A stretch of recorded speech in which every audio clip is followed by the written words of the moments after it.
Ok, entonces estamos, ya estamos en grabación. Puedes comenzar. Ok. Bueno, entonces grabamos hoy, como todos los lunes. Hoy es 12 de septiembre. ¿Ok? Buenas noches a todos. 12 de septiembre a las 7 horas de Perú y México. Otra sesión de la realidad. Muchas gracias a todos por estar aquí. Ya los estoy viendo. Gracias. Sí. Ok. Hoy vamos a empezar un tema, fascismo, que lo seguiremos después. Ay, perdón. Es que. Ay. Lo seguiremos el lunes que viene. ¿Ok? ¿Por qué fascismo? Bueno, porque como hace 10 años adelantó Jorge Corrales Quesada, es probable que toda esta ebullición politiquera que hay en Hispanoamérica o en América Latina, en lugar de llevarnos al liberalismo clásico, al capitalismo para todos y demás, nos lleve al fascismo. ¿Ok? No sería raro, no sería para sorprender en absoluto. ¿Ok? Por eso hoy y el lunes, si Dios quiere, vamos a hablar de fascismo.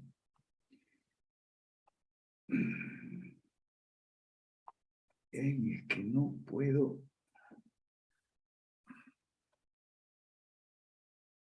Bueno, no. Tengo un problemita aquí con mi pantalla, pero bueno. Alberto, ¿qué te parece? Buenas noches, disculpa. ¿Qué te parece si mientras vas solucionando tu pantalla, me permites unos minutitos? Claro que sí, gracias. ¿Ya? Claro que sí. Fantástico. Buenas noches, tengan todos ustedes, queridos colegas. Solamente para recordar a los poquitos que quedan, por favor, realizar los pagos. Tenemos hasta el 14, no se olviden.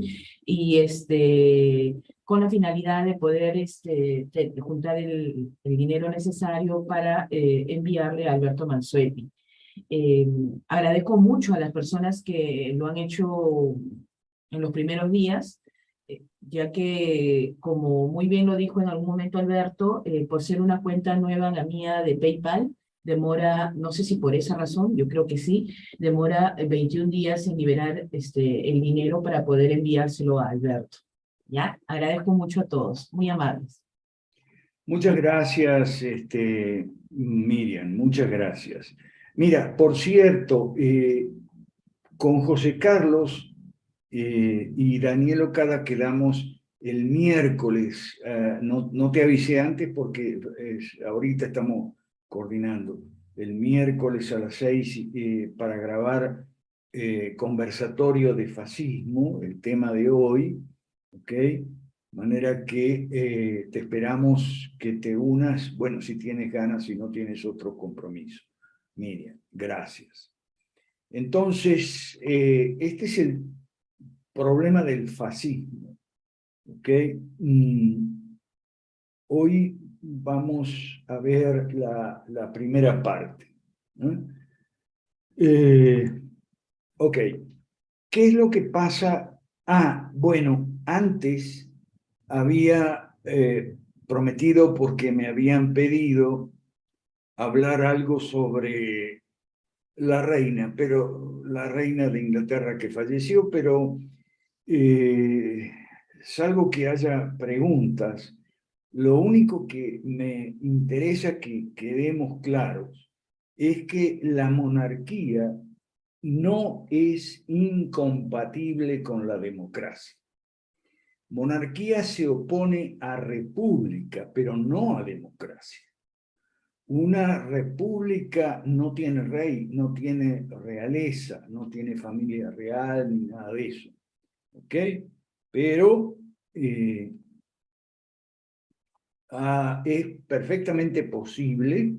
De hecho, los países que todavía guardan vínculos con la Commonwealth, con Inglaterra, o sea, Inglaterra y otros países tienen el rey, tienen la monarquía y son democráticos, ¿ok? No solamente monarquía, esto es lo que quiero que nos centremos. La monarquía no solamente no es inconciliable con la democracia, sino que al contrario, tiene mucho que ver con la democracia. Lo que pasa es que la gente no entiende, no termina de entender qué es la democracia. Confunde democracia con república, división de poderes, se arma un lío ahí. Yo estoy haciendo un pequeño glosario que lo vamos a ir enriqueciendo con los significados de las palabras, porque es terrible. ¿Ok? La democracia es una manera de convivir en un país, en una nación, un pueblo, ¿ok? Gente que piensa diferente y de forma o manera aún opuesta, ¿ok? ¿Cómo puede convivir dentro del mismo país una gente que tiene puntos de vista opuestos sobre la política? Hay unos que son, bueno, antes cuando había claridad, ahora no. Pero hay gente que suele o solía ser liberal, otra conservadora, otra socialista, otra comunista, otra demócrata cristiana, otra nacionalista, etc. Entonces, ¿cómo puede haber convivencia? La única manera es la democracia. ¿Ok? La democracia sigue la regla de la mayoría. ¿Ok? Determinadas decisiones, no todas, si es una democracia liberal, no puede la mayoría decidir e imponer una cortapisa, una visión restrictiva de la vida, la libertad y la propiedad. Pero otras cuestiones que hay diferencia, hay modos de pensar distintos, entonces hay políticas públicas que se proponen diferentes y opuestas. Ya hemos dicho que las políticas públicas son, las de izquierda son estatismo, reglamentarismo y cerrar mercados a la competencia. Las de derecha son las opuestas, contrarias, o sea, privatizar, desregular y abrir mercados a la competencia. ¿Cómo puede tomar decisiones un gobierno? Y de la manera democrática. Ahora, la democracia implica algo que no se respeta actualmente, que es que el perdedor tiene que reconocer y admitir cuando pierde. El ganador no puede aplastar, desaparecer al que pierde, porque la idea de la democracia es convivir, no es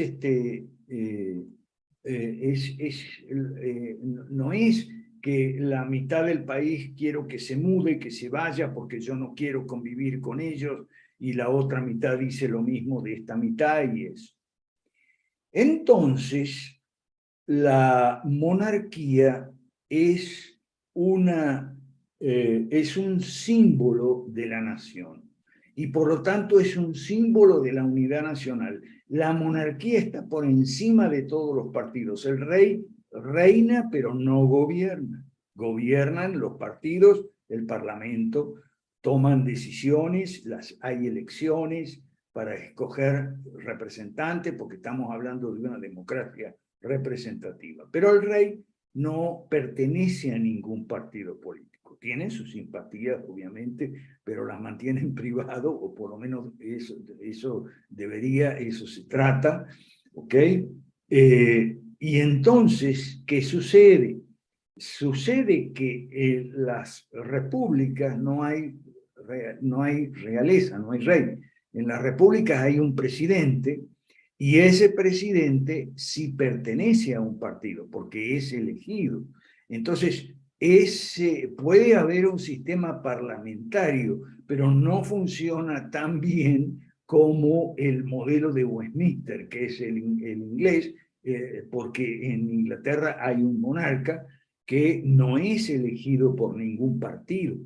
En cambio, el presidente de la nación, por más parlamentaria que sea la democracia, ¿okay?, o semiparlamentaria, pertenece a un partido. Entonces ya es un parlamentarismo, si se quiere, imperfecto en relación con el modelo de Westminster. Esto digo porque hay todos los ignorantes de las redes sociales, ¿sabes? Sí, pero la monarquía no es democrática porque no la elige el pueblo. Bueno, pero el pueblo tampoco elige a los miembros de la Corte Suprema. El pueblo tampoco elige a los comandantes en jefe de las Fuerzas Armadas. Y esto tiene mucho que ver, ¿okay? Porque tanto los jueces del Supremo Tribunal como los comandantes en jefe de las Fuerzas Armadas no se escogen ni se rigen por el principio democrático, sino por otro principio que se llama meritocrático.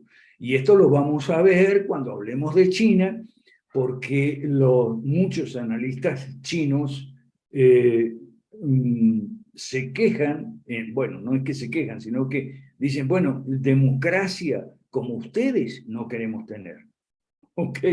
Nuestro sistema es meritocrático. ¿Qué tanto se justifica o no esa información? En fin, esa declaración, esa postura, lo veremos en su momento. ¿Ok? Pero en las democracias, lo que llamamos democracia, no todos los poderes se eligen democráticamente, ni todas las autoridades, ni todas las instituciones se manejan democráticamente. No la justicia, por lo menos en su alto nivel, no el ejército y las Fuerzas Armadas. ¿Ok? Entonces, aquí hay que andar con cuidado, cosas que no tienen, por supuesto, los ignorantes de las redes sociales, ¿no? Que monarquía y democracia se oponen, tal, y que no se oponen en absoluto. ¿Ok? La monarquía no se rige tampoco por el principio meritocrático, la monarquía se rige por el principio hereditario. Y a su vez, el principio hereditario forma parte de toda una manera de pensar en política y en materia social, que es más o menos lo siguiente. Bueno, no está mal que un zapatero eduque a sus hijos para zapateros, o que un comerciante lo mismo, médico, abogado, lo que sea, o albañil. ¿Okay? Entonces el gobernante también, el principio hereditario de la monarquía forma parte de una constelación ideológica mayor. Antes, y vamos a hacer, si hay preguntas, no sé si hay preguntas o comentarios, el fascismo tiene mucho que ver con esto, porque el fascismo está en contra de que la gente piense distinto, ¿ok? El fascismo lo que quiere es que todo el mundo piense igual. Bueno, no hay preguntas, no hay comentarios sobre la monarquía y eso, porque en el chat a propósito, por si alguien no sabe, tenemos dos chats, el de la academia y el del gimnasio. El que se quiera agregar me avisa, si no está. Ahí hemos dado enorme cantidad de pruebas de el carácter cristiano de la reina Isabel, que se ha pretendido desconocer. Bueno, aquí en América Latina ahora les ha dado, en América Hispana ahora les ha dado por el hispanismo y el anti-británicos, ahora les ha dado por ahí, entonces te dicen que la reina era reptiliana, masona y más. No, para nada. ¿Ok? Bueno, y en cuanto a la jefatura de la Iglesia de Inglaterra, es más o menos como la jefatura del Estado, más simbólica y protocolar que otra cosa. Y además, la jefatura de la Iglesia de Inglaterra es solo para Inglaterra y ni siquiera porque tampoco en Escocia y en Gales, y en Irlanda del Norte, tampoco la reina tiene nada que ver con el anglicanismo ahí. Es más, ni siquiera el arzobispo de Westminster.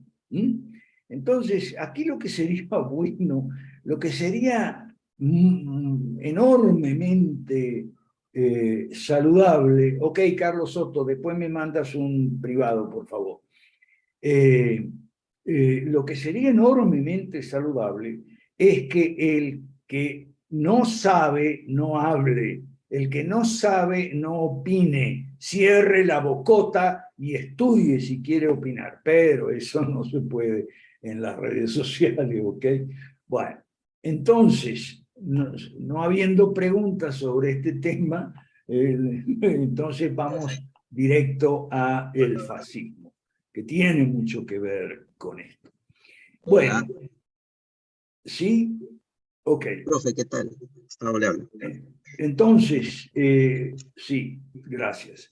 Entonces, en la cartilla lo que puse primero es unas definiciones de Ezequiel Gallo sobre el liberalismo clásico. Es muy importante.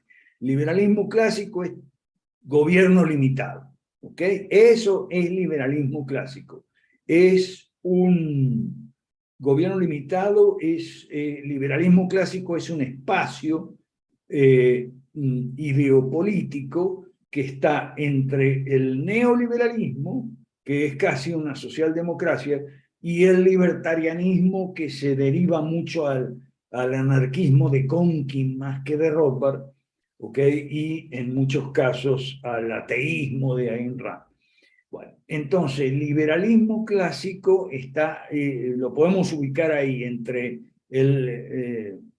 los libertarios y los neoliberales. Vamos a hablar un poquito de los murales de Weber. Si usted quiere, hoy en día que está tan de moda poner imágenes, queremos imágenes, porque una imagen vale 1000 palabras y toda esa cosa, es importante porque las ideas del liberalismo clásico están grabadas, por decirlo así, en 5 pinturas dentro de los arcos en Washington, en la Biblioteca del Congreso, que rodea un vestíbulo que representa cómo la presencia o ausencia del imperio de la ley puede afectar a la nación. Elihu Vedder hizo estos 5 cuadros en Roma por encargo del Congreso de los Estados Unidos y los mandó en barco a los Estados Unidos y allí están. Entonces se basó en el libro de César Ripa, estoy en la página 1 de la cartilla, utilizando la figura del bien público como modelo, ¿no? Entonces son 5 pinturas que están aquí. Se refieren respectivamente a gobierno, legislación, anarquía, buena administración y paz y prosperidad. Gobierno. Se trata de la espada, monopolio legal de la violencia, la espada de la justicia y la protección, las 2 funciones principales de la ley. La rienda en la espada significa el control, estamos en la página 2, en la primera de las 5 pinturas. La rienda en la espada significa el control que el gobierno aplica a la ley. La figura de la ley, por gobierno vamos a entender ejecutivo, legislativo, judicial, ¿ok? figura de la derecha sostiene una brida que simboliza la moderación y el orden. Palabras del discurso de Gettysburg grabadas ahí. Esa es la primera. ¿El gobierno para qué está? Para protección y justicia. No está para educar, no está para curar, no está para repartir comida, ni jubilaciones, ni nada de eso. Se trata de seguridad, justicia y en algunos casos infraestructura, como hemos explicado.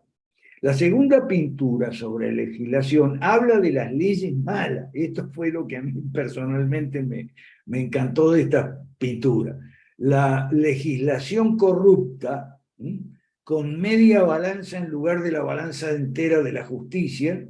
El corrupto coloca una bolsa de monedas, pero el corrupto no es lo que hoy se entiende por corrupto. El corrupto es el que corrompe la legislación, ¿ok? Hoy por corrupto se entiende otra cosa aquí en Hispanoamérica, pero es el que hace las leyes malas, ¿ok? Ese es el corrupto en la pintura segunda. La ley, como dice la ley que simboliza el derecho, ¿ok? El derecho se tuerce, como dice la Biblia. Bueno, ahí está, en la segunda pintura. En la tercera, anarquía. Anarquía es lo contrario de gobierno limitado. O sea, nada que ver eso, ese mamarracho del anarcocapitalismo, ¿no? Eso es un mamarracho. ¿Ok? Vuelve a aparecer el libro de las leyes. En tiempos de anarquía, la ley se deja de lado, junto con las artes, el saber y la religión. La figura de la violencia quita la piedra angular del edificio. O sea, la anarquía significa la violencia destruyendo. Por eso es un mamarracho el anarcocapitalismo desde el punto de vista del liberalismo clásico. En el panel de la buena administración, es el cuarto, el libro de las leyes está abierto para que todos lo lean. La balanza está completa y equilibrada, tiene dos platillos, no hay soborno. El soborno es para torcer la ley. Las balanzas equilibradas aparecen otra vez en el escudo. Y por último, ¿para qué todo esto? ¿Para qué gobierno? ¿Para qué legislación ecuánime? ¿Para qué evitar la anarquía y para qué una buena administración con las leyes por delante? Para la paz y la prosperidad, que son los frutos, los productos del gobierno limitado, de las leyes justas, de lo que el artista considera aquí el buen gobierno. Como ustedes pueden ver, esto se opone totalmente al fascismo. Aquí hay entro a la página 3 de la cartilla, dos videos sobre Mussolini, el padre del fascismo, y el fascismo en color. ¿Okay? Mucho de lo que se vio hace 100 años en Italia se ve ahora en Hispanoamérica. ¿Ok?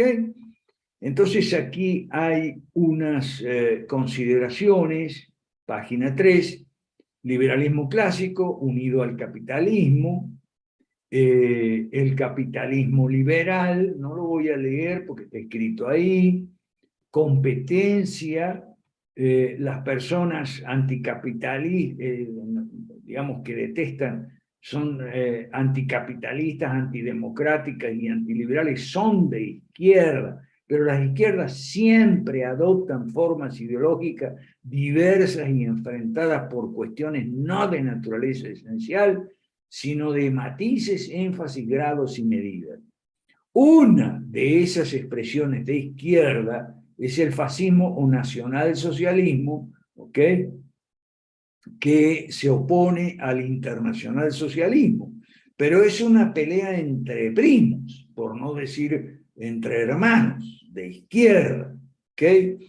Hay un montón. Casella me dice, ¿por qué usted no hace un video explicando que el fascismo es de izquierda? Porque hay un montón de videos, usted lo puede ver, hay algunos muy buenos, explican que el fascismo es de izquierda. Lo que pasa es que Stalin, cuando terminó la Segunda Guerra Mundial, cuando ganó la Segunda Guerra Mundial junto con Estados Unidos, entonces mandó una orden general de que se hablara de nazismo y no de nacionalsocialismo, para hacerle olvidar a la gente que el nazismo era el nacionalsocialismo, era una forma de socialismo. Bien, entonces, Hispanoamérica está lista para el fascismo. Ya tenemos un montón de elementos fascistas. Tenemos sobradamente abundancia de colectivismo y estatismo. Tenemos desorden y violencia, tenemos culto al líder, adoctrinamiento en especial a los niños, y tenemos odio y resentimiento. Esto es lo más peligroso, por toneladas de histeria anticorrupción que ha creado la UFAR, la guerra jurídica con sus manipulaciones legales y consiguiente desprecio a la ley. Ve cómo se opone al liberalismo clásico. El primer líder carismático tipo fascista como Bukele que llegue a tu país y encienda la hoguera puede ser tu próximo presidente. Con gritos como, por ejemplo, pena de muerte a los corruptos, o pena de muerte a los violadores de niños, etcétera, etcétera, etcétera, o a los violadores. Ahora, entramos al centro del asunto, entramos a la parte medular. Los politólogos nos hemos roto la cabeza miles de veces tratando de definir y describir el fascismo, que es un tanto polifacético. Yo creo que se han equivocado gente como Humberto Eco, por ejemplo, con todo respeto, se ha equivocado porque busca lo que el fascismo propone, impone o decreta, digamos, lo que el fascismo exalta, encomia, glorifica, ¿ok? El nacionalismo, la acción, la violencia, el control estatal, el partido y, por supuesto, el líder. Pero me parece que mejor se define y describe el fascismo con los antis más que con los pro. El fascismo reúne 6 antis, enunciados los 5 primeros, y aquí vamos a entrarle al cuadro, que es lo más importante y lo vamos a seguir el lunes que viene. El cuadro que está en la página 4 de la cartilla. ¿Ok? Esto es el perfil típico, el por qué los 5 primeros se enuncian separados dentro de un cuadro en orden decreciente de énfasis, porque son elementos que los encontramos hoy en la derecha mala, en toda clase de derecha mala. ¿Ok? En cada anti hay mucha gente de derecha mala lista para marchar contra el caudillo mesiánico salido de las filas de la izquierda, como Bukele, o o como Antauro Humala en Perú, o de la derecha mala, da igual, ¿okay? Que venga a encender el fuego del odio y el resentimiento bajo esta olla ya preparada con 6 ingredientes. Vamos a los 5 primeros, que son los que están ya se pueden identificar elementos en la derecha mala, y el último, el anticapitalismo, que se identifica en la izquierda. ¿Okay? Odio a los partidos políticos. Según el fascismo no era un partido, sino una milicia. ¿Qué tenemos en América Latina? Odio feroz a los partidos. Tenemos leyes contra los partidos políticos, ahí están, ¿ok? Para arrinconar a los partidos políticos, supeditarlos al Estado y al gobierno de turno, evitar la proliferación de partidos políticos.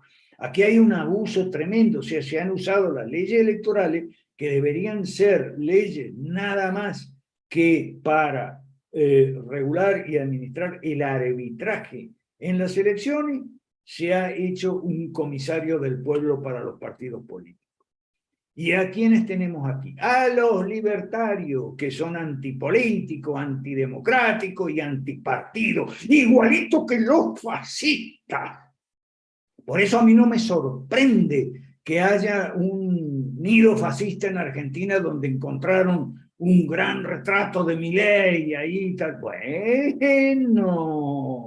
ya tenemos eso, todo lo que tiene que decir el caudillo fascista, y yo soy independiente, o sea, yo no estoy de ningún partido, yo soy el duce que está por encima de los partidos.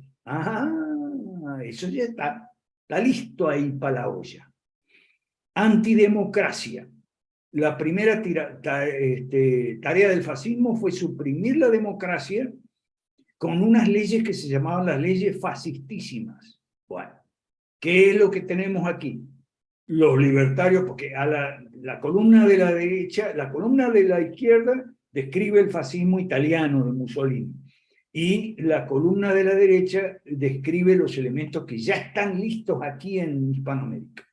Los libertarios y los neonazis han contagiado mucho a la opinión pública general su odio contra la democracia y la política. Nuestras democracias en Occidente son todas muy defectuosas, sin embargo critican a los rusos y a los chinos como si las nuestras fueran perfectas, ¿no?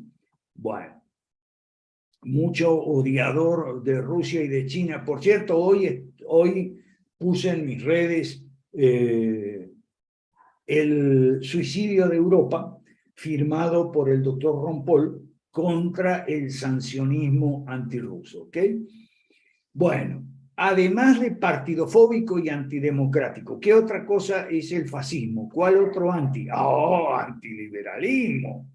Para el fascismo las democracias liberales eran plutocráticas y el liberalismo una mala palabra, débil y decadente. Y aquí, ¿quién tenemos? ¡Los católicos! Cada vez más antiliberales, sobre todo los hispanistas. Todos con una serie de mentiras históricas sobre la Reforma y la Revolución Francesa, adoctrinados por las encíclicas terceristas, listos para el fascismo, porque el caudillo fascista dirá, yo no soy de izquierda ni de derecha, o sea, yo voy a la tercera vía como Mussolini y como la doctrina social de la Iglesia Católica, excepto Juan Pablo II, excepto Juan Pablo II, y cosechará muchísimos aplausos. Cuarto, antipolítica. Para el fascismo la política era cretinismo parlamentario. Creo que esta expresión se la robó Mussolini a Lenin. ¿Okay? Hay que tomar las calles. Eso tenemos un montón en Hispanoamérica. Tenemos a Agustín Laje. Hay que salir a hacer una marcha en beneficio de la acción, como decía Mussolini, no la discusión. ¿Y a quién tenemos aquí? A los evangélicos, cada vez más antipolíticos. El evangélico promedio rara vez se altera o pierde la calma, pero si le hablas de la política es capaz de matarte. A mí me han matado 1000 veces en todos los países donde he estado los evangélicos cuando hablo de política. Pero si el fascismo es pro vida, entonces es distinto. El caudillo fascista dirá, yo no soy político, con voz potente, y todos le aplaudirán y a subir en las encuestas. Anticomunismo. El fascismo se definía socialista, pero anticomunista. Sin embargo, y ahí viene lo curioso, por eso está en orden decreciente de énfasis, desde lo más fuerte a lo más flojito. El socialista Farinacci y el comunista Bombaci fueron fascistas hasta el día final, el de la República di Salò. Esa foto donde aparece Mussolini y su amante Claretta Petacci colgados de los pies, hay otros dos fascistas colgados de los pies. Ahí está, uno era Bombaci. A Farinacci lo mataron en otra parte. Ok, ¿y a quién tenemos aquí anticomunistas? Los youtuberos libertarios y conservadores y sus miles de fanáticos seguidores, ¿ok? Desconocen o mienten sobre el comunismo soviético, que se terminó en el 89. ¿Ok? Pero los youtuberos siguen contra el peligro comunista y de Rusia y de China. En Rusia no hay comunismo, hay una democracia no más defectuosa, que las de Occidente, y una economía ciertamente mercantilista. Y en China hay una economía capitalista, bastante más capitalista que las de Occidente, por lo menos de la empresa mediana para abajo, y sí hay un partido único, pero en Occidente tenemos muchos partidos y pensamiento único, así que tan diferente no es. Hasta ahora los youtuberos eran antipolíticos, pero ahora se han plegado a la derecha mala para dotarla de fuerza discursiva con 3 retóricas: anticomunismo ruso-chino, antiideología de género y antitranshumanismo. Ahí está el señor Miklos Luka haciendo todo. O sea, aquí construyen monstruos que no son en realidad tan monstruos. A ver, el comunismo ruso-chino ya no existe más. Ideología de género. El problema con la ideología de género no son las 4 locas que salen ahí a pintarrajeadas y eso, sino los diputados, diputadas y diputades que les hacen coro y les hacen leyes en el Congreso. Ahí está el problema, ¿ok? Y el transhumanismo es una loquetera de un tipo que se colgó se implantó una antena en el hueso occipital y dice que recibe señales y tal. Un loco. Ah, pero el señor Miklos Luka gana mucha plata y recibe premios del Congreso del Perú por advertirnos sobre el peligro del transhumanismo. El transhumanismo es una loquetera, ¿ok? El peligro está en el Congreso, el peligro está en la derecha mala y en la izquierda que está en el Congreso, ¿ok? Y que siguen haciendo leyes malas. Ahí está el peligro. Pero, bueno, la gente aquí lista para el fascismo. Y faltaba el ingrediente principal. 6, el anticapitalismo furibundo del fascismo, muy popular en toda suerte de mentalidades de izquierda, lo que más abunda en nuestra región tan ignorante. Señoras y señores, estamos avisados, así que nadie se sorprenda. Bien, yo te agradezco, Tapia. Me quedan unos minutos de los míos, a ver si puedes, por favor, poner, que lo vamos a puntear muy rápido, la cartilla de una hoja nada más del glosario que acabo de poner en el chat, ¿ok? Y después nos vamos a... Bueno, me han pedido un glosario, ¿ok? Bueno, entonces hay que empezar. Y vamos a empezar con los conceptos más básicos y fundamentales. Los menciono nada más: globalización, globalismo, sancionismo, soberanismo, equilibrio de poder, cultura, batalla cultural, marxismo clásico, marxismo cultural, transición, transitología, políticas públicas y mercantilismo. Por ahora lo dejamos ahí. Está en el chat para el que quiera verlo. Vamos a irlo enriqueciendo entre todos un poco, pero lo más básico y fundamental que hay que saber hoy y aquí es esto, ¿ok? Bueno, entonces, vamos al chat. A ver, en el chat. Ok, Carlos Soto, me escribes para lo de la academia. ¿La reina Isabel tendría alguna ideología política?, pregunta Manuel Figueroa. Sí, ella era conservadora, ¿ok? En documental vi que chocó, pero no sé qué quiere decir chocó. Después, agarra el micrófono y explícame qué quiere decir chocó. Se enfrentó, profesor. ¿Cómo? Se enfrentó, no, en desacuerdo con muchas cosas, con Churchill y con la Thatcher, con la señora Thatcher. Entonces, pero ahí es donde yo no definía si era conservadora realmente. No, sí, era conservadora, por supuesto.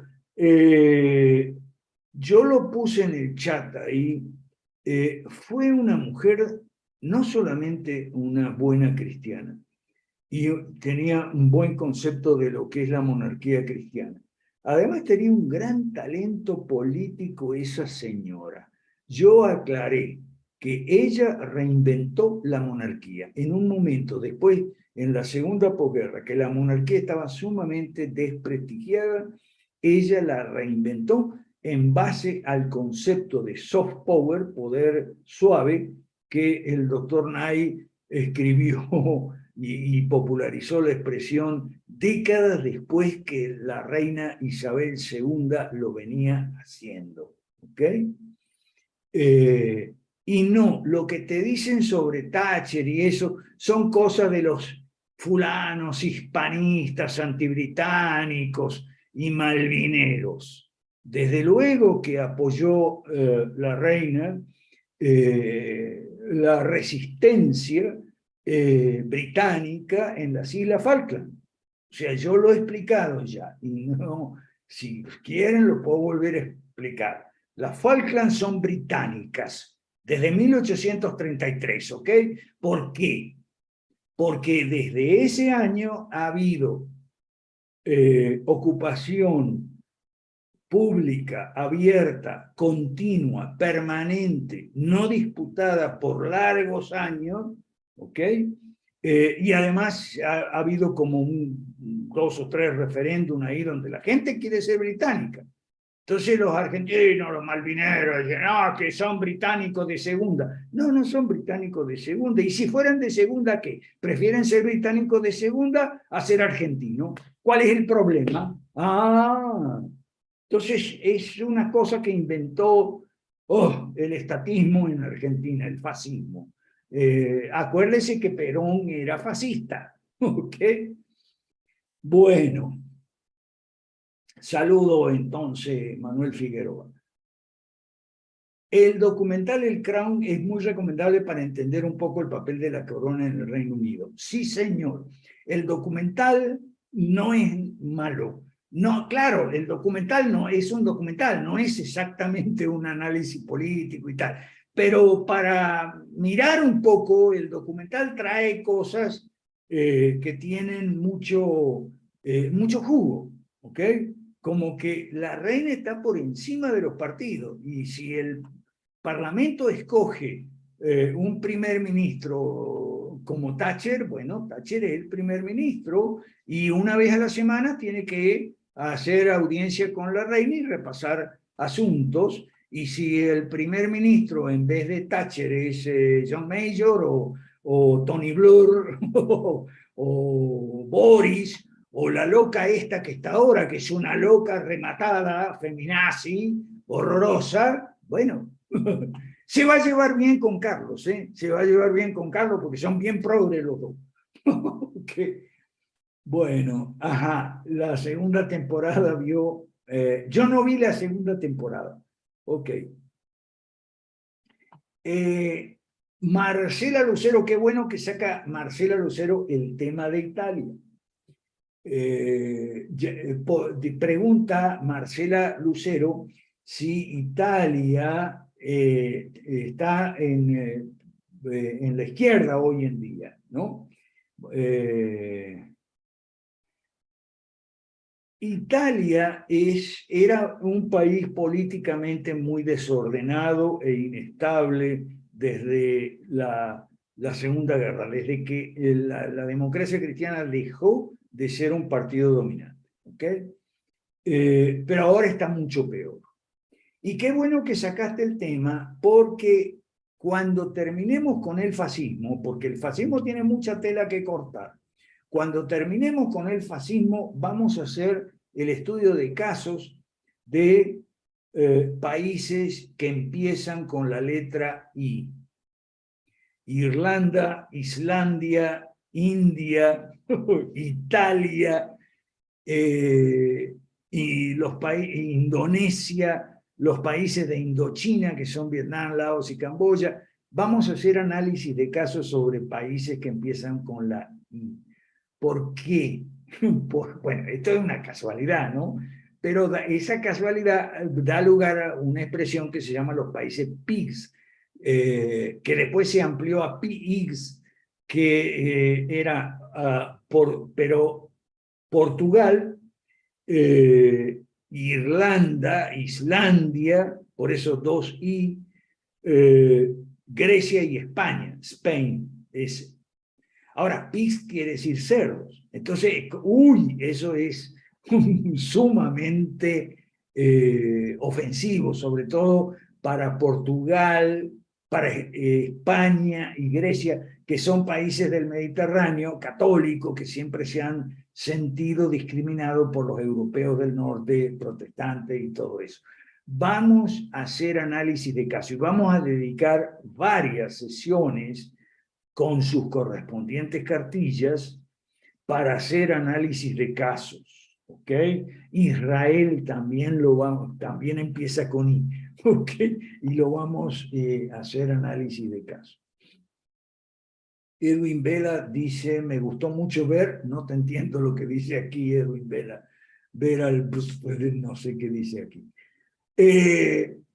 La guerra de las Malvinas fue una bomba de humo nacionalista, pero por supuesto, no solo nacionalista, era para salir elegantemente del proceso que fue la terrible dictadura entre Videla,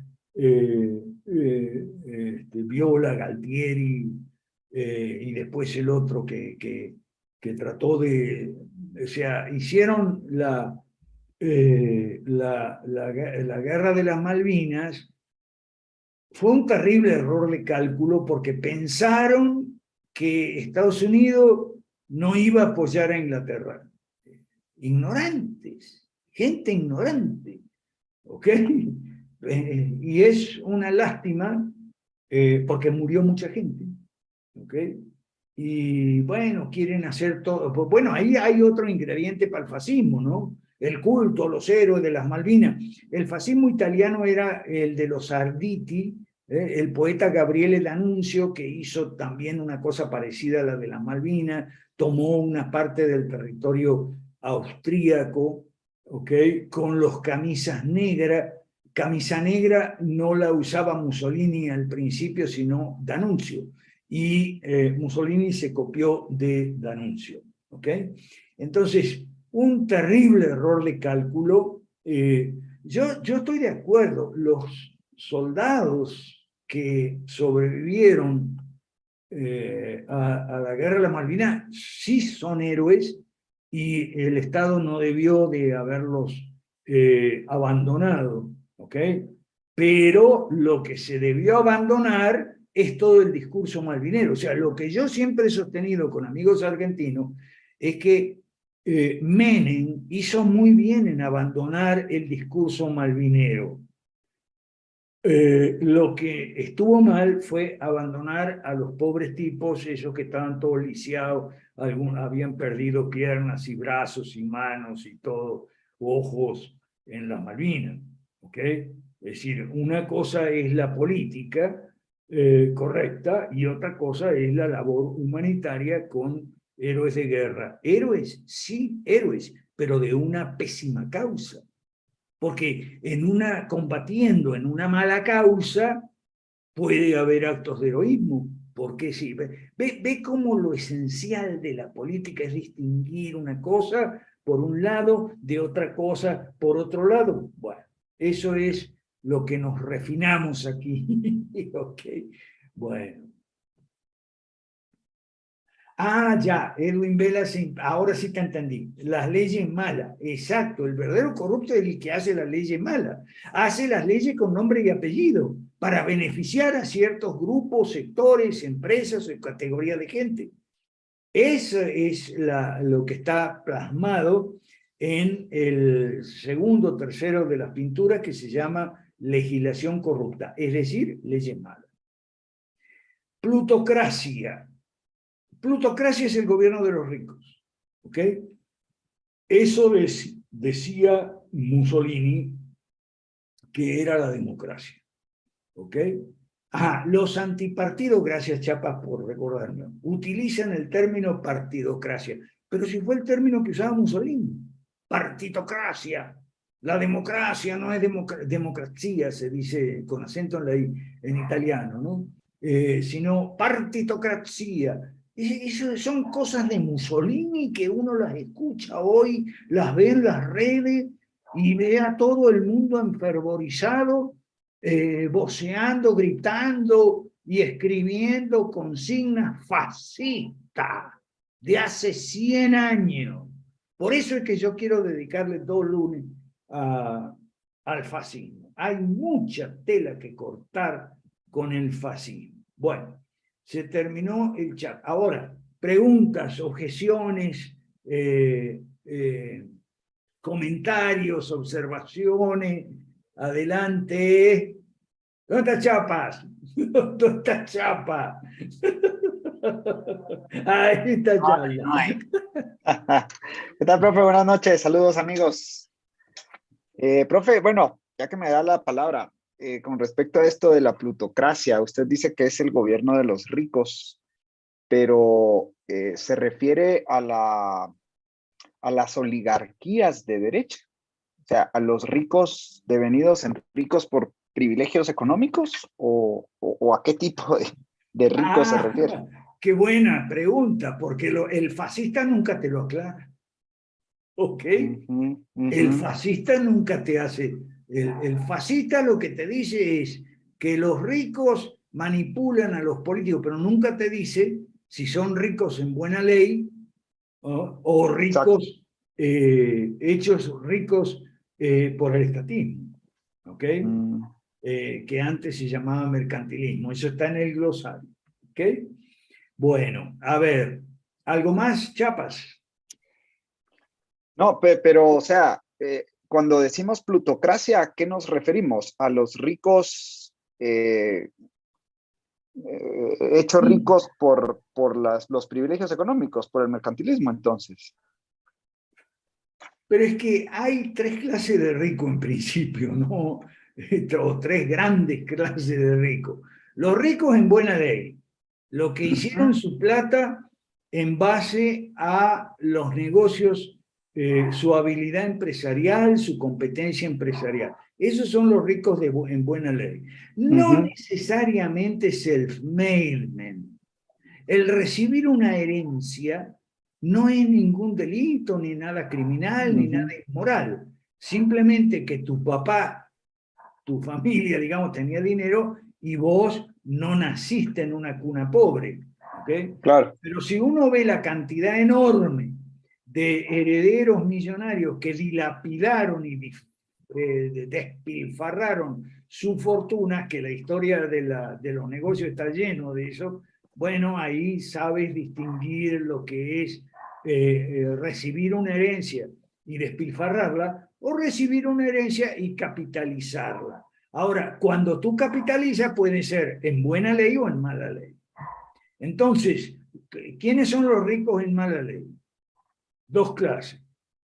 Los que se hacen ricos con favores del Estado, ¿ok? Y los que los políticos que se enriquecen en lo que llaman enriquecimiento ilícito, ¿no? O sea, coimeros que se hacen ricos obligando a las empresas a pagar coimas para recibir favores especiales y privilegios, y en muchos casos monopolios y oligopolios. Entonces, cuando hablamos de plutocracia, estamos usando un término griego. ¿Ok? Los griegos se referían a plutocracia cuando gobernaban los ricos como opuesto a la democracia, pero los ricos en Grecia, en su mayor parte, eran comerciantes. Fíjate toda la esfera de influencia que hubo en el Mediterráneo cuando los griegos empezaron a hacer colonias, comercio, viaje, intercambios económicos y todo eso. De ahí sacaban el dinero los ricos. No eran ricos en mala ley, digamos. Pero el término plutocracia entonces se generalizó a los ricos. Pero hoy tenemos que saber que existen un montón de clases de ricos. Las principales son esas 3 clases. Ok. Bueno, Gracias, está Daniel y José Luis. Daniel. Sí, profe, buenas noches. Yo quería preguntarte, tengo ahí 3 preguntas. De a una, por favor. Ya, vamos primero. ¿El fascismo es electorero? O sea, por todo lo que veo es apunta a ganar votos nada más, ¿no? No, no, es ganar votos, pero es para someter a la sociedad al control del Estado identificado con el partido y el líder. Ok. ¿Ok?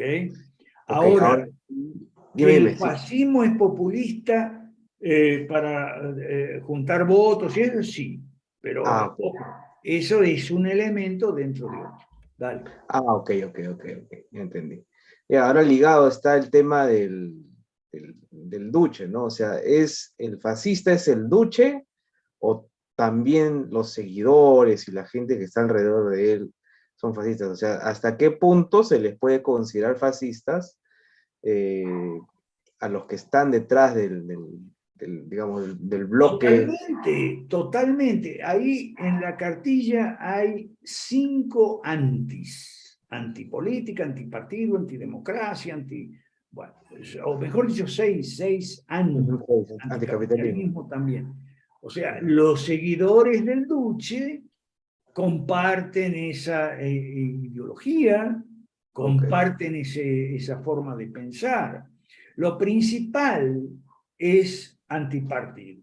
Lo principal es suprimir las diferencias de pensamiento político. Aquí tiene que haber un solo pensamiento político, eso es fascismo, que como verá, no estamos muy lejos del fascismo. Claro, y lo eliminan a través de las leyes malas, ¿no? O sea, lo hacen ley. No solo a través de la ley mala, también a través de la maquinaria propagandística. Ok. Que llaman periodismo hoy por hoy. Pero es una maquinaria propagandística. Tú ves un tipo como el famoso Fernando del Rincón en CNN, o Viviana Canosa en Argentina. Toda esa gente, la que empezó fue Patricia Gianiot, que ahora se hace la Yo no fui, ahora se hace la Mosquita Muerta. Ese tipo de periodismo combativo, militante, partidista, ¿ok? En el caso, en Argentina, la Nata, por ejemplo, un zurdo, pero zurdazo, ¿ok? Entonces, no es periodismo, eso es propaganda. Ahora, ¿a quién le hacen propaganda? Bueno, algunos le hacen a este, al otro, al demás allá, pero eso no es periodismo, eso es propaganda. El periodismo es por lo menos imparcial y en lo posible objetivo, que es distinto. Imparcial significa no tomar partido y objetivo significa tomar el partido de la verdad. Estamos muy lejos de eso en Hispanoamérica. Por eso yo digo, estamos lejísimos de los valores del liberalismo clásico y muy cerca de principios, valores, premisas, consignas típicas del fascismo. Solo falta el líder, el Duce, que ya salió en El Salvador. Sí, Bukele. En Perú apunta con Antauro. Perú, claro. Sí, justamente hay un video que vi ayer que visitó Andahuaylas. Sí, Me parece que fue Andahuaylas. sí. Ahí necesito gente. Castillo igual, ¿ah? Castillo fue lo mismo. Sí. Bajaban los cerros ahí, ¿no? Fue una cosa, pero muy populista. Sí. Y se le ve abrazando niños, ¿no? Bueno, es lo que hay ahí. Ahora, por último, te quería preguntar, porque justamente por el caso este de Antauro habla del tema racial, ¿no? Ya incluso, y eso, o sea, eso es prácticamente nazismo, ¿no? Pero parece que no lo van a dejar ser nazi, ¿no? Sus misma gente parece que no le van a permitir meterse a ese tema, ¿no? Porque incluso científicamente tampoco la ciencia no apoya ¿Qué ese tema. agencia? La ciencia no apoya ese. Sí, O sea, la bueno, ciencia no existe pero hoy en día la gente se pasa la ciencia por la oreja. O sea, yo no estoy tan seguro, Daniel, yo no puedo ver el futuro. ¿Okay? Yo siempre digo eso, yo no tengo la bola de cristal para adivinar el futuro, no hago adivinanzas, solo me limito a ver elementos ahí que están listos para en cuanto salga. O sea, ahora, ¿qué suerte le espera? Antauro, no sé, no estoy tan seguro. ¿Ok? Yo no soy ningún oráculo. Bueno, espera, un segundo, Tapia, y después Juan Antonio, que Gustavo pregunta las funciones de un rey. Más que nada son funciones protocolares, las funciones de un rey, y simbólicas, poder suave, soft power, nada más. La reina lo dijo muchas veces, yo no les voy a dar leyes, no les voy a imponer políticas, solo expreso mi amor por Inglaterra y tal, y qué sé yo. Funciones protocolares significa, por ejemplo, no solo en Inglaterra, también son países monárquicos, España, Bélgica, Holanda todavía tienen reyes ahí, sino, por ejemplo, inaugurar y cerrar las sesiones del Parlamento, las sesiones de la Corte Suprema, en algún que otro caso indulto, pero funciones, digamos, de gobierno sustantivas no hay. Por eso se dice el rey reina, pero no gobierna. Ahora, ¿qué es reinar? Reinar es más que nada simbolizar, comunicar enviar un mensaje a la gente que hay algo, el país, que está por encima de los partidos, que no pertenece a ningún partido, no está comprometido con ningún partido. Por eso, para ver las funciones del rey, bueno, simbólicas, casi enteramente simbólicas, eso se relaciona con el poder suave, soft power. ¿Qué es el poder? El poder suave tiene otro nombre más antiguo. El poder suave se llama autoridad, que es el poder legítimo en el caso de las autoridades investidas de cargo público. Ahora, un tipo muy sabio, bueno, también tiene autoridad. ¿Ok? Entonces, el rey tiene autoridad, pero no tiene poder efectivo, digamos. Creo que más o menos está claro ahí, Gustavo. Sandra, espera, un segundo que tenemos chat aquí. En Costa Rica, ajá, prensa canalla, la prensa lo expone, bueno, 1 hora y media hablando mal de la prensa en una conferencia de prensa. Bueno, aquí, para ser justos, ¿ok? Puede que en parte tenga razón, ¿ok? ¿Tenemos una prensa canalla? Sí. ¿Tenemos una prensa vendida? Sí. ¿Tenemos una prensa completamente ideologizada y partidizada? Sí. ¿Tenemos una prensa que no es imparcial, mucho menos objetiva? Sí. ¿Tenemos una prensa vendida? Por supuesto. Los ensobrados, los periodistas ensobrados que le dicen en Argentina que le pasan un sobre. Sí, la prensa es un desastre. ¿Ok? De manera que pudiera ser que Chávez tuviera razón, al menos en parte. Ahora tú me dirás, bueno, pero es que la prensa denuncia que él está en acto de corrupción. Bueno, también puede tener razón en parte. ¿Ok? O sea, aquí en la realidad nos acostumbramos a ver la parte de razón que pudiera tener y la parte de razón que pudiera tener el otro. A lo mejor los dos tienen parte de razón y Chávez es corrupto, como dice la prensa canalla, y la prensa canalla es canalla. ¿Ok? Suele suceder. O sea, cuando un país se pudre todo. O sea, no podés tener un país podrido y la prensa, no. Cuando se pudre todo. ¿Ok? Bueno, espero que... Ajá.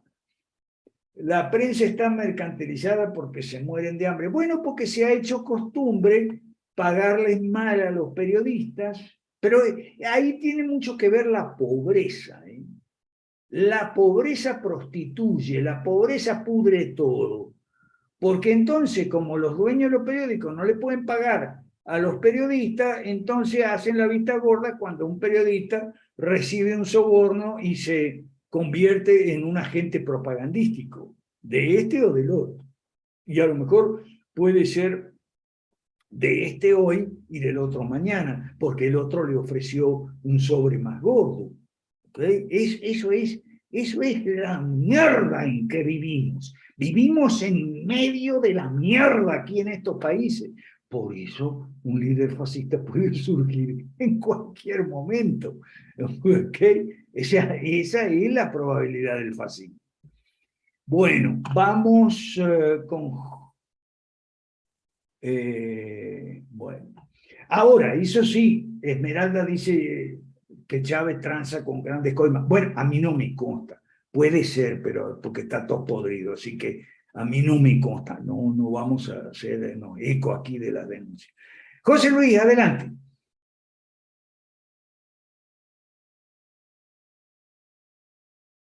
Ok, muchas gracias. Mi pregunta iba por algo que ya dijiste, casi lo respondiste, pero todavía me quedó ahí algunas preguntas conexas. Es la del soft power. Tú decías que un gobierno limitado, más o menos, se parecería a, como a lo que ha hecho la reina, ¿no? La reina Isabel, que tiene simbolismos, y que prácticamente reina, pero no gobierna. Ahora, ella, hasta lo que sé, corrígeme por favor, ella es jefe de las Fuerzas Armadas, ¿no? O sea, ella creo que tiene capacidad para ordenar, ¿no? Entonces ahí tiene una función de gobierno, ¿no? Que, digamos, en cierta manera le da un grado, digamos, de discrecionalidad. Entonces, tú dices más o menos que en un gobierno liberal seríamos más simbolistas, o sea, nuestra actuación política sería simbolista. A ver, quiero saber un poco tu opinión. Ya va. Respecto de las Fuerzas Armadas, no, el poder de la reina era protocolar, o sea, pasar revista a las Fuerzas Armadas, nada más, porque los nombramientos y ascensos y promociones y todo eso, y los comandos y demás, son del primer ministro, son atribuciones del primer ministro y el Parlamento. ¿Ok? Con respecto a la Fuerza Armada, la reina es un poder simbólico, nada más. Ella fue a despedir a los que iban a defender las Falkland, y iba uno de los hijos, creo que Andrés, iba a las Falkland en los barcos y todo, y ella salió y todo. Presidir la ceremonia, ¿ok? Pero presidir la ceremonia es el poder justamente meramente protocolar. O sea, era la Thatcher, y de hecho la Thatcher hizo algo que la reina no hizo ni podía hacer, que era ponerse un uniforme, ¿ok? Y desfilar arriba de un tanque o de un barco, no me acuerdo. Eso fue en el 83, si no me, en el 82, ¿ok? Era la Thatcher, que aprovechó mucho la guerra de la Falkland para recuperar su capital político, que no estaba muy abundante en ese momento, y pudo lanzar las reformas. Si no hubiera sido por Galtieri, olvídate, no había reformas en Inglaterra, porque Thatcher tenía prácticamente los días contados. Cuando Galtieri dio el zarpazo, ¡oh!, se levantó la Thatcher, que tenía mucha indisciplina dentro de su propio partido, y los agarró y los metió en el brete a los de su partido y a los otros partidos también, y a todo el mundo. ¿Ok? Bien. ¿Estamos, José Luis? O sea, es un soft power de la reina, y ese poder, digamos, se parecería al caso de el Papa, digamos, el Vaticano. Tiene un soft power también simbólico. No, el Papa no tiene un soft power, le acaba de dar un palazo a Opus Dei. El Papa tiene poder real. Pero me refiero a lo gubernamental, o sea, como poder fáctico, digamos, de nombrar, declarar guerra, cosas que por eso se necesita políticos. ¿no? O Pero sea, es que que, ejecuten la parte poder ejecutivo, ¿no? claro, pero es que el Vaticano no tiene Fuerza Armada, tiene la Guardia Suiza nada más, que es una especie de policía militarizada con funciones de seguridad del Papa, nada más. ¿Ok? No, pero el Papa sí tiene poder dentro de la Iglesia. Le acaba de dar un palo en la cabeza al Opus Dei. Claro, se la tenía jurada, ¿eh? Se la tenía jurada. Los del Opus Dei me imagino que deben Dime, haber estado... ¿qué requisitos hay para que se convierta en Estado? Pues ello se llama Estado Vaticano, ¿no es cierto? Es que es un Estado. Pero digo, los requisitos para que se declare Estado es tener Fuerza Armada, tener territorio y tener gobierno, ¿no? Claro, es un Estado, pero no como los demás. Y aquí tiene que ver el fascismo, ¿no? Porque ese Estado vino de los tratados de Letrán de 1929 entre el Papa y Mussolini, ¿ok? Arreglaron que iba a ser ahí un Estado, pero no un Estado como los demás, por supuesto. Entonces, no, el Papa no tiene soft power nada, tiene poder real y efectivo, y si no, pregúntale a los de los Opus que lo acaban de sufrir. ¿Ok? Soft power es otra cosa. Por ejemplo, vamos a poner otro ejemplo de soft power. China. Tecnología china. El otro día estaba viendo unos videos de China que me dejaron loco. Han inventado los chinos una nevera que tiene una cámara fotográfica en la puerta conectada con una computadora. Entonces, cuando tú vas a poner una manzana en la nevera, ¿ok? O una banana o una salchicha, tú le sacas una foto antes de ponerla. Y el computador con esa foto registra, a lo mejor a los 3, 4, 5 días, te toca un pitito y te dice, mira, la manzana que tú pusiste, cométela ahora porque ya está por vencer. O la banana o la salchicha. Eso es soft power. O sea, una tecnología que todo el mundo quisiera tener. Yo no, porque a mí no me serviría, ya que yo nunca le doy tiempo a la comida. Nunca le doy tiempo a la comida, pero sí hay gente que le podría servir, le podría gustar y le podría... Fantástico.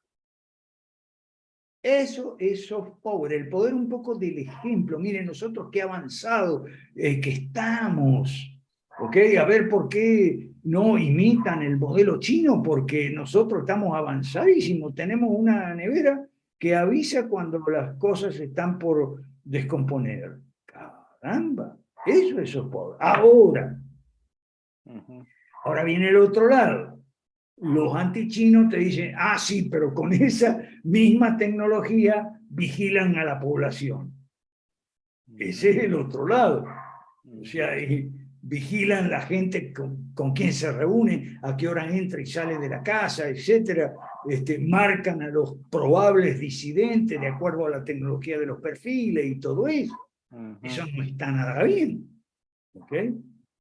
A su vez, fíjate cómo aquí aprendemos a balancear. A su vez, los chinos, muchos chinos te dirán, sí, pero eso evita la delincuencia. Eso evita que China sea como Colombia o como México, que no puedes salir a la calle porque te pueden mandar 5 balazos, los ladrones, los sicarios, el crimen organizado, el crimen desorganizado, o sea, cualquier cosa, porque la policía no sirve. Entonces, los chinos te dirán, bueno, tenemos una policía tecnológica. Y entonces está siempre ese problema, ¿no? De que tiene aspectos muy buenos, como lo de la nevera o como lo de la policía contra el crimen, digamos, pero también otro. O sea, por ejemplo, si tú tiras la basura, no en lugar de adentro, sino afuera del recipiente, te ven por una cámara, tienen cámaras por todos lados. ¿Ok? Y si, cuidado que salgas a la calle sin barbijo también. ¿Ok? De más está decir el tránsito, ¿no? El tráfico vehicular, todo con cámara, todo controlado. ¿Ok? Entonces, de un lado eso es bueno porque es seguridad, de otro lado eso es malo porque eso es persecución a la disidencia y todo eso. ¿Ok?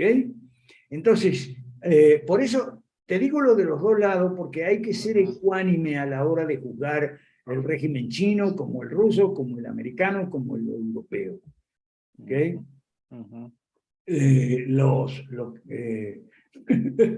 Sí, también. También te avisa al Partido Comunista para que vea cuántas manzanas te come al mes, o si comes muchos ravioles o mucha pizza. Bueno, sí, bueno, son esas cosas que hay que tener cuidado. ¿Qué es lo que vamos a criticar de China? Y siguiendo siempre el consejo sabio y santo del Maestro Jesús de Nazaret. Mira primero la viga en tu ojo antes de ver la paja en el ojo ajeno, que eso es típico de Occidente, ¿no? No que China, no que Rusia, ajá, ¿y Occidente qué? ¿Ok? ¿Occidente qué? Bueno, vamos con José Antonio Valle. Hola, muy buenas noches, Alberto. Buenas noches a todos. Una pregunta con esto de la monarquía y la república. Me surgió la duda de la división de poderes. ¿Qué tan importante es la división de poderes que conocemos, el ejecutivo, el legislativo y el judicial? Veo que en la monarquía también se da esa división de poderes porque realmente es parlamentarismo, ¿no? En el caso de Inglaterra. Correcto. Es que en el parlamentarismo no hay división de poderes. Lo hemos explicado, pero lo podemos explicar de nuevo más brevemente. Mira, los liberales y libertarios te dicen, no, que el Estado de Derecho, la división de poderes. En el parlamentarismo no hay división de poderes. En el parlamentarismo, el Ejecutivo sale del Legislativo y pertenece al Legislativo, y es una manera que el Legislativo tiene, es decir, los representantes tienen de controlar al gabinete y al primer ministro. Lo controlan por la pertenencia, o sea, lo controlan porque el gabinete, el primer ministro, el premier y el gabinete son miembros del Parlamento, son MP, ¿ok? Members of Parliament. No hay división de poder. ¿Hay independencia del Poder Judicial? Sí, pero división de poderes no. División de poderes hay en el presidencialismo.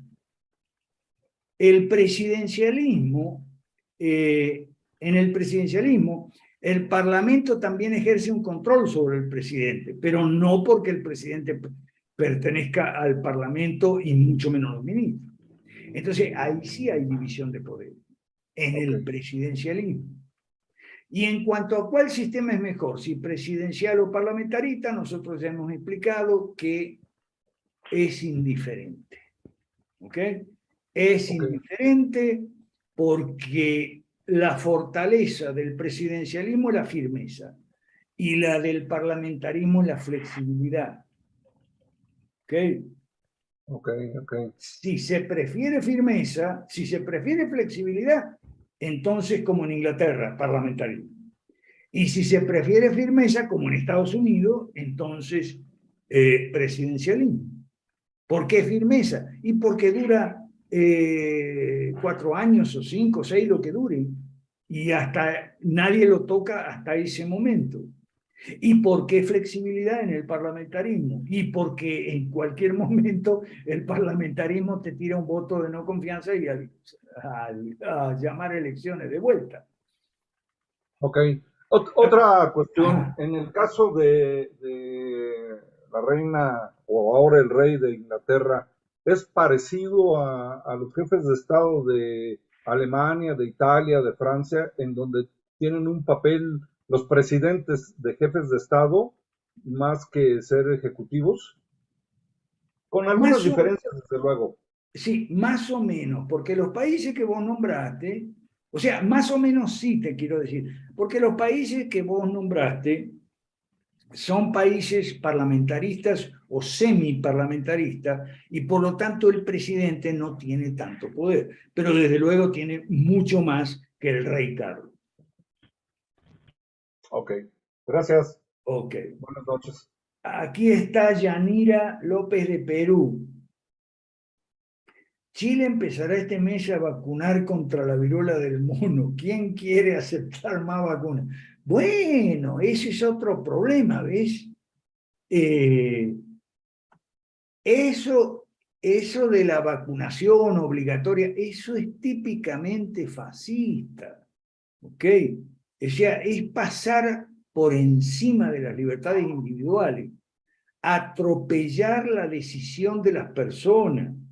Si yo no me quiero vacunar, ¿por qué el gobierno me tiene que vacunar? Pero eso está vinculado a la fulana salud pública. Ah, te tienes que vacunar porque si te enfermas, entonces el Estado te va... ¿Ves? O sea, son elementos fascistas que se llevan totalmente a contrapelo de que lo que son las libertades. ¿De acuerdo? Por eso, claro, yo no me quiero vacunar, pero entonces no me dan la visa. Claro, hay otra razón por la que no me den la visa, que es que está atestado porque no sé por qué a todo el mundo se le ha dado por venir a México. Desde Estados Unidos se viene un montón de gente, ¿ok? Y de Venezuela y Centroamérica también porque quieren pasar a los Estados Unidos. Y hay todo este bochinche, todo este bochinche migratorio. Bueno, estatismo puro lo de las vacunas como si fuéramos cachorros. Bueno, sí. Pero fíjese que creo que Chesterton lo dijo, ¿no? Si humanizamos y personalizamos a los animales, vamos a deshumanizar y despersonalizar a las personas humanas. ¿Ok? Y aquí tenemos. No se olvide que va a quedar ahí en el chat el glosario con los elementos, los conceptos más importantes, básicos que hay que entrar. Bueno, va a cerrar Chapas y entonces dale Juan Alberto y después Chapas. Adelante, tocayo. Ok, tocayo, sí, lo que has dicho ahora último con respecto a que la vacunación obligatoria es totalmente fascista. Quiere decir que el fascismo se ha globalizado en el mundo, ¿cierto? Que ya es prácticamente todo. No sé qué nación se haya opuesto a la Organización Mundial de la Salud con respecto a esto, que se haya revelado, haya sido subversiva. Debe haber alguna nación que lo hizo. Sí, como no no. lo sé. Suiza, Hong Kong, son las pocas naciones libres que quedan en... que se liberaron de ese tema. Ajá. Sí. Entonces, esa es una pregunta. Quiere decir que el mundo ya está preparado para el fascismo, ¿no es cierto? Y esto se debe, ante todo, a que la propaganda política ha sido más afectiva que racional en todos los territorios, ¿verdad? Y por eso es que yo sigo sosteniendo al interior del Partido de Evolución y ahora al interior del Foro, que nosotros no debemos usar la propaganda afectiva, sino que debemos usar la propaganda racional, la explicación racional. Hay quienes no lo entienden todavía, incluso me traen un libro por ahí, no, mira, acá dice que esto debe ser así, porque la publicidad debe ser sentimental, entonces va a ser una pelea entre cuestiones sentimentales contra cuestiones sentimentales cuando nosotros tenemos la mejor racionalidad para exponer y vencer el embrutecimiento de la gente. Esta es mi pregunta. Ellos dicen que la gente es muy tonta y no va a entender. Yo no creo eso. Yo creo que la gente sí es estupidizable mientras siga manejándole los afectos en política, como el odio y otras cosas así. Pero la gente puede desestupidizarse si escucha nuestro mensaje. Yo no sé qué opinas al respecto, porque la estupidización es, para mí, la carretera por donde viaja el fascismo. No sé qué piensas tú al respecto. Sí, totalmente. Déjame, antes de darle la palabra a Chapa, un par de cosas ahí. Freddy dice que algunos países africanos se opusieron a la Mundial de la Salud. Sí, y asiáticos también. ¿Ok? Hay lo siguiente. Nosotros hemos hablado de los tigres asiáticos y los leones africanos. Los leones africanos están un poco lentos. Cuando veamos los estudios de casos vamos a ver por qué. Pero hay más tigres asiáticos. Está Indonesia, que viene de una dictadura de derecha, y están los países de la península indochina, que son Vietnam, Laos y Camboya, que vienen de tiranías comunistas. ¿Okay? Hay más tigres asiáticos. Ahora, otra cosa. Lo que dice Tocayo de que el mundo está preparado para el fascismo. Bueno, mira, uno de los países que empiezan con I, que lo vamos a estudiar en el análisis de casos, ¿ok? Es la India. La India tiene a Narendra Modi y el Bharatiya Janata Party, que es el partido Bharatiya Janata, cada vez más fascista, ¿eh? Okay. Cada vez más fascista. Y fascista en un rasgo que es para más nazi que fascista, que es el racismo. El partido de Modi en la India está fuertemente contra los que no son hindúes, y para ello no son hindúes los musulmanes, por ejemplo, los de otras razas que no son indostánicas, ¿okay? Y es cada vez más racista. O sea, a mí me hizo acordar, por ejemplo, Narendra Modi dijo algo muy parecido a lo de Antauro.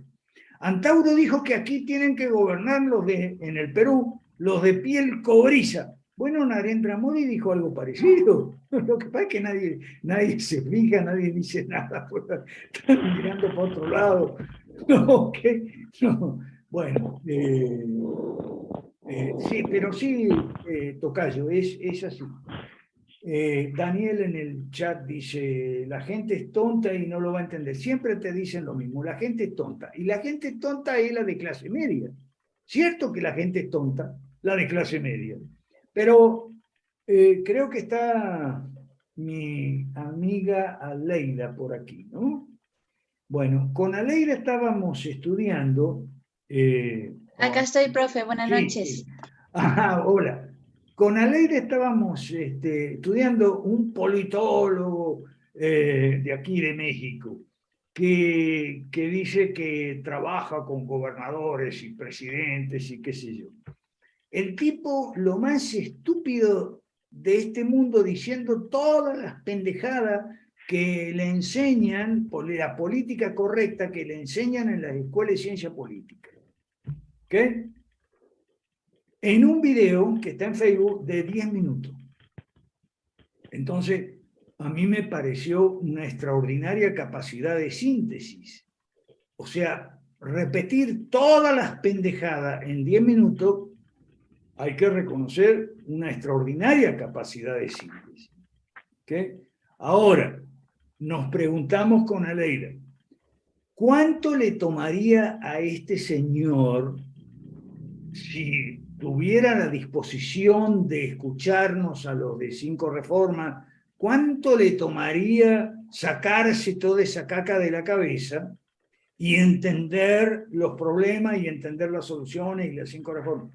Y por lo menos 5 años, porque fue lo que le tomó, esto va a lo que dice Juan Alberto, ya va. Fue lo que le tomó la licenciatura que después perfeccionó, entre comillas, en el exterior, ¿no? Entonces, por lo menos le tocan 5 años de desintoxicación ideológica. Ahora, una persona de clase popular no pasó por una licenciatura en ciencia política de 5 años.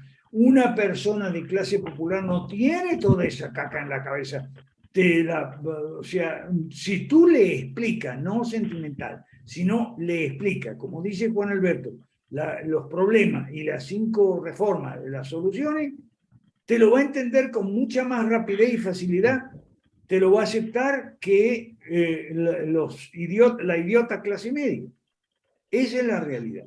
Pero para eso... Fíjate, si me permites, Tocayo, un segundito nomás. Pero para eso Julián se necesita Sucasaca, mucha plata, eso es lo que quería decir, nada más, termino. sí, mira, Julián Sucasaca ha estado en Juliaca, Puno, Zona Roja, ¿ya? Ha estado allí.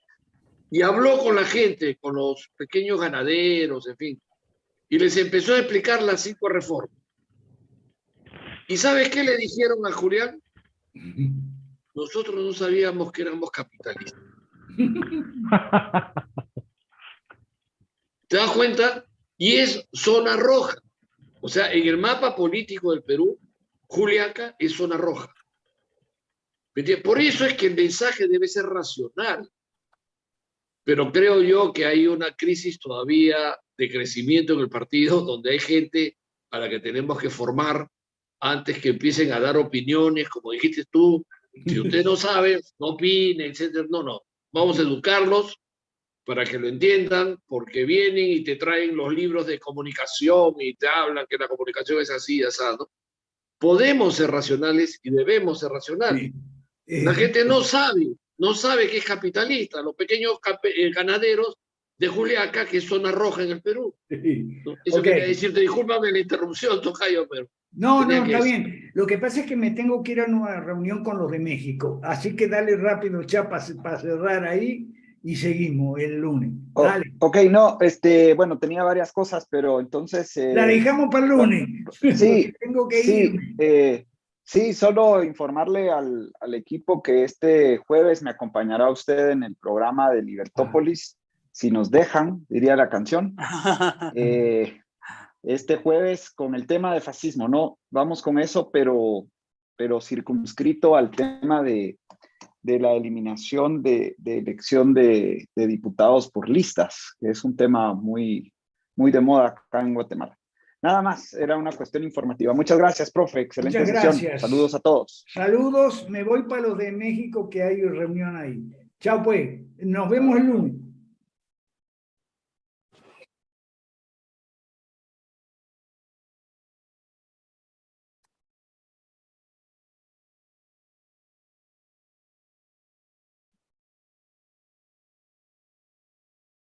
Buenas noches, muchas gracias.